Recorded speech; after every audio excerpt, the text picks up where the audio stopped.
Pose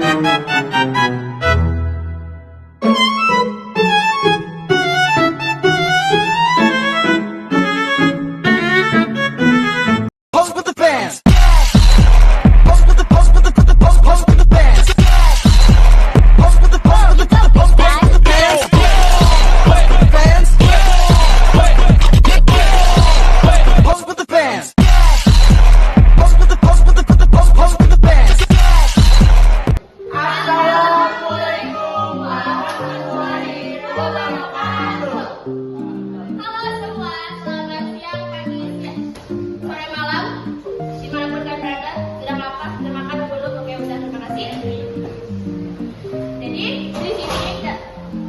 di sini kita bakal ngejelasin tentang protoplanet. Dan singkatnya itu protoplanet itu embrio planet di tata surya awal. Sebelumnya, perkenalkan, nama saya Lela Kamila Nurmairah. Nama saya Selasa Pranayasa. Nama saya Prita Putri. Nama saya Muhammad Farhan. Nama saya Faisal Hamzah. Langsung aja kita masuk ke materi.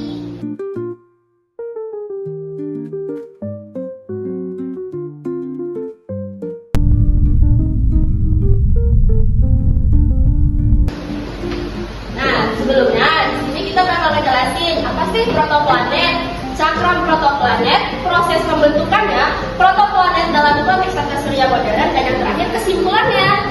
Pengertian protoplanet.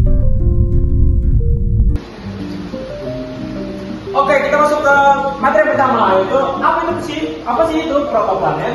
Protoplanet atau purwaplanet adalah bakal calon atau embrio planet yang terbentuk pada masa awal sebuah sistem keplanetan. Protoplanet terbentuk di dalam cakram protoplanet atau piringan tebal gas dan debu yang mengelilingi bintang muda. Protoplanet memiliki ukuran lebih besar dari planet tesimal atau blok bangunan planet.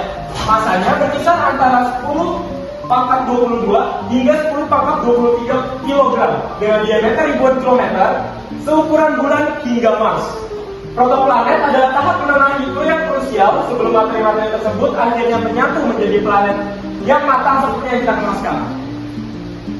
Secara garis besar, protoplanet adalah tahapan perkembangan awal planet yang terbentuk dikarenakan penggabungan benda-benda kecil dan akan terus tumbuh menjadi planet dewasa. Cakram protoplanet. Cakram protoplanet atau piringan protoplanet adalah piringan datar yang terdiri dari gas, debu, dan es yang berotasi mengelilingi sebuah bintang muda seperti matahari pada masa awalnya yang disebut protosun. Cakram ini terbentuk dari materi sisa awan, gas, dan debu raksasa atau nebula yang runtuh karena gravitasinya. Saat materi ini runtuh, rotasinya menyebabkan materi memipih menjadi struktur datar seperti piringan. Piringan ini kaya akan gas, terutama hidrogen dan helium, debu, silikat, dan es, atau air metana, amonia, dan gradien suhu di piringan ini sangat penting. Unsur pada berada dekat ke pusat, sementara unsur volatil, gas atau es, mendominasi bagian luar. Secara singkat, cakram protoplanet atau protoplanetary disk adalah sebuah piringan datar yang terbuat dari gas dan debu yang berputar mengelilingi sebuah bintang muda. Cakram ini adalah tempat lahirnya planet-planet termasuk tata surya kita. Di dalam material dan debu, gas saling bertabrakan dan saling menggumpal secara bertahap dan membentuk suatu planet dan asteroid, dan tak lupa sebuah komet. Proses pembentukan. Selanjutnya ada proses pembentukan. Pembentukan yang pertama adalah koagulasi debu. Partikel debu mikroskopis di dalam piringan saling bertabrakan dengan kecepatan rendah dan menempel atau koagulasi, didorong oleh gaya van der Waals dan gaya listrik statis. Kedua, kehadiran planetesimal. Proses akresi berlanjut hingga materi membentuk gumpalan padat berukuran beberapa kilometer yang disebut platesimal. Yang ketiga, pentingnya gravitasi. Pada tahap ini, objek mulai memiliki massa yang cukup untuk menarik materi di sekitarnya melalui gravitasi, bukan hanya gaya non-gravitasi. Dan yang keempat, akresi gravitasi.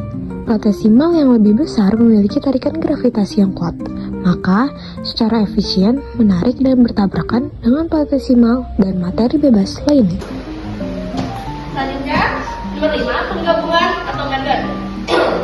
Proses penggabungan masal ini menghasilkan objek yang jauh lebih besar dan masif, yaitu protoplanet atau embrio planet. Yang keenam adalah perkiraan awal. Di tata surya, kita diperkirakan terbentuk beberapa ratus protoplanet. Mereka semua saling mengganggu orbit satu sama lain. Yang ketujuh ada dinamika orbit. Orbit protoplanet saling berpotongan dan tidak stabil, yang pasti memicu tabrakan berdampak besar. Contohnya giant impact. Generasi planet. Tabrakan ini berlangsung selama sekitar 10 hingga 100 juta tahun secara bertahap, mengurangi jumlah objek tetapi meningkatkan ukurannya. Protoplanet generasi pertama digantikan oleh generasi kedua yang lebih sedikit tetapi lebih masif. Yang terakhir adalah pembentukan akhir. Akhirnya, hanya segelintir embrio yang tersisa. Tabrakan akhir antara protoplanet ini menghasilkan planet-planet dominan atau planet kebumian seperti Bumi dan Mars. Nah, yuk kita buat menjadi lebih sederhana. Bayangkan ada sebuah pabrik kue raksasa di angkasa, yaitu piringan debu tadi. Awalnya isinya kan hanya debu-debu kecil saja, yang iseng nabrak dan menempel satu sama lain, seperti butiran pasir yang basah dan menggumpal. Inilah yang kita sebut dengan koagulasi debu. Lama-lama gumpalan ini menjadi besar, hingga sebesar gunung. Lalu kita beri nama planetesimal. Nah, kalau sudah sebesar gunung, mereka menjadi punya kekuatan sumber yaitu gravitasi. Planetesimal yang paling besar akan menjadi rajanya dan mulai menarik semua benda-benda kecil di sekitarnya. Mereka yang tabrakan besar-besaran dan menyatu mirip seperti puzzle raksasa di luar angkasa. Gumpalan yang paling besar dan semakin besar inilah yang kita sebut dengan protoplanet alias calon kuat planet. Karena banyaknya calon planet yang orbitnya saling bertabrakan, akhirnya terjadilah perang antar protoplanet yang sangat dahsyat. Setelah jutaan tahun tabrakan, hanya segelintir protoplanet yang paling kuat dan besar yang tersisa. Dan merekalah yang akhirnya menjadi planet-planet yang kita kenal sekarang seperti Bumi, Mars, dan lainnya. Macam-macam protoplanet. Di sini ada macam-macam protoplanet, ada banyak ya, bisa dilihat. Guys, Protoplanet dalam tata surya modern. Protoplanet dalam konteks tata surya modern. Yang pertama ada protoplanet yang gagal. Jadi, tidak semua protoplanet berhasil bergabung menjadi planet.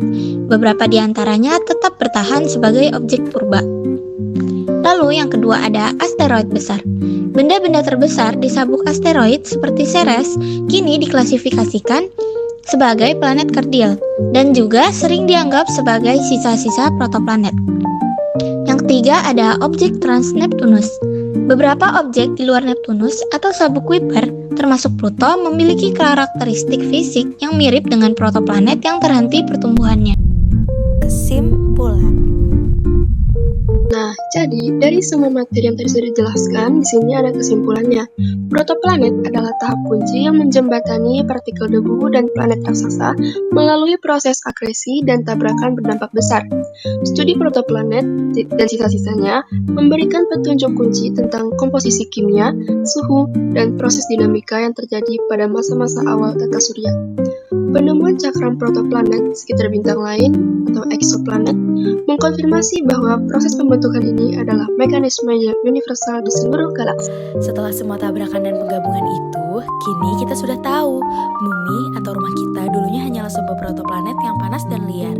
Ia meninggalkan sejuta pertanyaan, protoplanet mana lagi, galaksi mana lagi yang berjuang keras untuk menjadi bumi berikutnya. Jadi, ingatlah, setiap planet adalah pemenang dari pertarungan kosmik purba.